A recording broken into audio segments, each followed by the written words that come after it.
Hello, I'm Jacob Douglas. And I'm Lucy Reis, and live from Nova Scotia, Canada, here are tonight's headlines. Well, the results are in, and Donald Trump is the next president of the United States. After months of campaigning, the Republican nominee will finally... Make America great again. No, I was gonna say... Build a wall? No.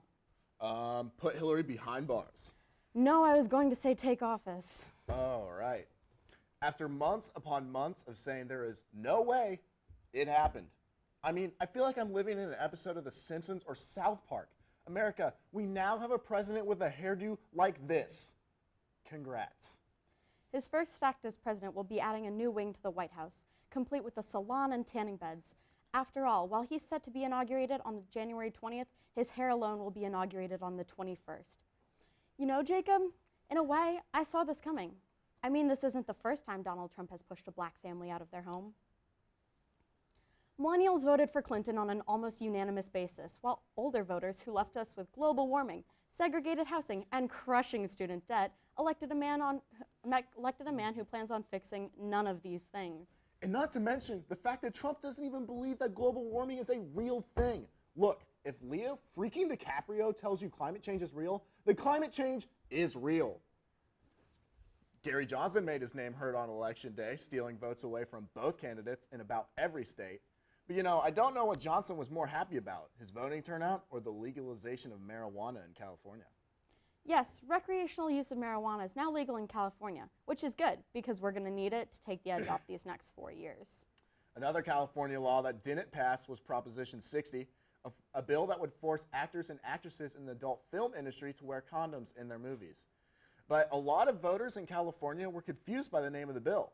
Most of them just assumed it would be Proposition 69. Stevie Wonder put in his input on the election this week. In a roundabout way, Wonder stated that voting for Trump would be like asking Stevie to drive a car. Lucy, I don't get this comparison.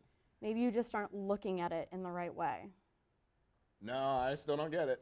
Jacob, you just need to see the whole picture. What are you talking about? Never mind. Last Friday, 5 million people celebrated the Cubs' first World Series win in 108 years. In other news, the Bears are now Chicago's worst team. And despite being one of the worst teams in the NFL, even they have a better record than Mizzou's football team. Ooh, yikes. A Texas police officer is in a crappy situation after he served a homeless man a sandwich filled with human feces. But really, people, what's worse? Eating a poop sandwich or having Donald Trump as president? A recent study has shown that women use the F word more often than men.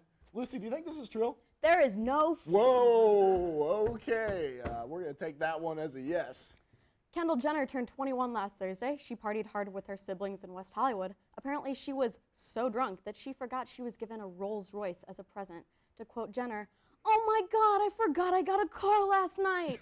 Kendall, most drunk people forget they texted their ex before ordering 3 large pizzas, not a $250,000 car.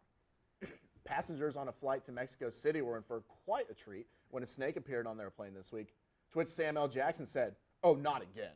Well, those are all the headlines for this week. Back to you, Bailey and Emerson.